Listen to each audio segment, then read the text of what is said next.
જીઆઈડીસીમાં ફરી ઉઠ્યો સ્થાનિકોને ન્યાયનો સવાલ. કંપની સામે કર્મચારીઓ અને ગ્રામજનોનો આક્રોશ હવે કલેક્ટર કચેરી સુધી પહોંચ્યો છે. ભરૂચના વાગરા તાલુકામાં આવેલી કોન્ટિનેન્ટલ કાર્બન કંપની સામે સ્થાનિક કર્મચારીઓએ માનસિક ત્રાસ, ભેદભાવ અને ફરિયાદોના નિકાલમાં વિલંબના ગંભીર આક્ષેપો સાથે જિલ્લા કલેક્ટરને આવેદનપત્ર પાઠવ્યું છે. 100થી વધુ સ્થાનિકો, પરિવારજનો અને સરપંચો આ રજૂઆતમાં જોડાયા હતા. રજૂઆતમાં નિષ્પક્ષ તપાસ, જવાબદાર અધિકારીઓ સામે કાર્યવાહી અને કર્મચારીઓને ન્યાયની માંગ કરવામાં આવી છે. સાથે જ 15 દિવસમાં કાર્યવાહી નહીં થાય તો કંપનીના ગેટ પર ગાંધી ચિંધ્યા માર્ગે શાંતિપૂર્ણ આંદોલનની ચીમકી પણ ઉચ્ચારવામાં આવી છે. દેવસી દહેજ, સૌ પ્રથમ તો પ્રિન્ટ મીડિયા અને ઇલેક્ટ્રિક મીડિયાનો ખૂબ ખૂબ આભાર કે આપે અમારા યુવા ક્રાંતિ ગ્રુપના પ્રશ્નને વાચા આપવાનો પ્રયત્ન કર્યો છે.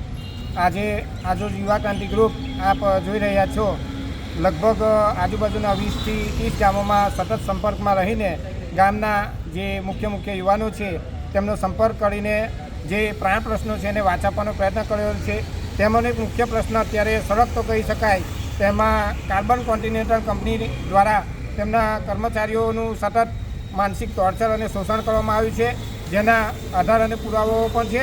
અને ત્યાંના એચઆર ડિપાર્ટમેન્ટના એચઆર હેડ લલિત પરમાર દ્વારા આગળ 6 મહિના પહેલાં પણ રજૂઆત કરવામાં આવી હતી, પણ હજુ સુધી એનું કોઈ સંતોષજનક નિરાકરણ આવેલ નથી.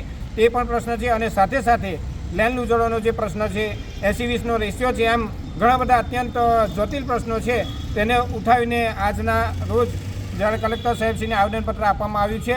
અને આ તંત્રને અમે આ પ્રિન્ટ મીડિયાના માધ્યમથી મેસેજ આપવા માગીએ છીએ કે યુવા ક્રાંતિ ગ્રુપ આજે આ લેવલ પર જ્યારે કાર્ય કરી રહ્યું છે અને આવનારા સમયમાં જો કદાચ જરૂરિયાત પડે તો અન્ય જે સંસ્થાઓ કામ કરી છે તેમાં મહિપતસિંહજી બાપુ, મહિપતસિંહ ચૌહાણ અને લખન દરબાર તેવા અત્યારે પ્રગતિશીલ યુવાનોનો સંપર્ક કરવાનો પ્રયત્ન થાય તો પણ તેમાં કોઈ શંકાને સ્થાન નથી. તો આ ખાસ કરીને આજના આવેદનપત્રમાં વિશેષ સૂચન કરીએ છીએ કે આપ અમારા પ્રશ્નોને સારી એવી વાચા આપી અને તાત્કાલિક ધોરણે તેનું નિરાકરણ કરો એવી અભ્યર્થના સાથે જય હિન્દ, જય ભારત. રોજગારી અમારો હક છે. આજ રોજ અમે યુવા ક્રાંતિ ગ્રુપ થકી યુવા ક્રાંતિ ગ્રુપ દ્વારા આજે દહેજ ઇન્ડસ્ટ્રીયલ ઝોન છે, જે આજે વિશ્વમાં સૌથી મોટામાં મોટો ઇન્ડસ્ટ્રીયલ ઝોન છે, છતાં પણ કહેવાય ને કે ઘરના છોકરા ઘંટી ચાટે અને બહારના છોકરા લોટ ખાય એવી પરિસ્થિતિ આજે દહેજ જીઆઈડીસીમાં દેખાઈ રહેલી છે. બરાબર. આજે સ્થાનિક લોકોને, લોકલ લોકોને ત્યાં હવાનું પ્રદૂષણ ખાવાનું, જમીનનું પ્રદૂષણ વેઠવાનું, જળ પ્રદૂષણ, બધા જ પ્રદૂષણ આજે આપણને કંપનીઓ ભેટમાં આપી રહેલી છે. અને એની સામે શું છે કે નથી લેન્ડ લૂઝરોને નોકરી મળતી, નથી સ્થાનિકોને નોકરી મળતી, નથી સ્થાનિકોને કે નથી લોકોને નોકરી મળતી. અને નોકરી મળે છે તો પણ ત્યાં એમને આર્થિક ટોર્ચર કે માનસિક ટોર્ચર કરીને એમને કાઢી મૂકવામાં આવે છે. કોઈ બી ફોટ મલાવી એમને કાઢી મૂકવામાં આવે છે. અને કેટલા પણ કિસ્સા આજે તમે દહેજ ઇન્ડસ્ટ્રીમાં જોઈ શકો છો. આજે તમે જોઈ કોન્ટિનેન્ટલ કાર્બન છે, એવી તો દહેજ ઇન્ડસ્ટ્રીમાં કેટલી કંપનીઓ છે જે સ્થાનિકોને, લોકલોને આ રીતે માનસિક ટોર્ચર કરીને કાઢવા માટે આગળ વધી રહેલી છે, કાઢી રહેલી છે.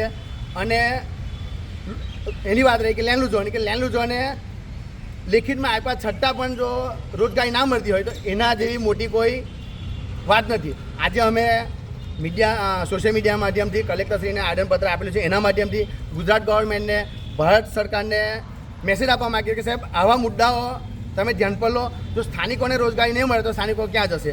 અને આવી જ એક વાત બીજી એક કંપનીમાં ચાલી રહી છે કે ત્યાં સ્થાનિકોને, લોકલોને ટાર્ગેટ કરવામાં આવે છે, માનસિક ટોર્ચર કરવામાં આવે છે. આવી અણગરી ત્યાં ખૂબ પ્રમાણમાં વધી ગયેલી છે.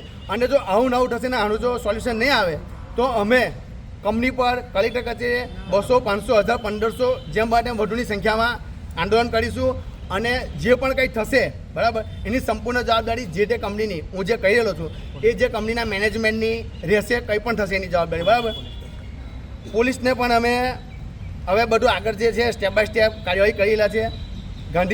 જો આનું નિરાકરણ નહીં આવે તો અમે ગાંધી ચિંધ્યા માર્ગે આનું આંદોલન કરીશું. એટલે દહેજની જે કંપનીઓ છે તે આના પર ધ્યાન આપે, નહીં તો અમે ઉગ્ર આંદોલન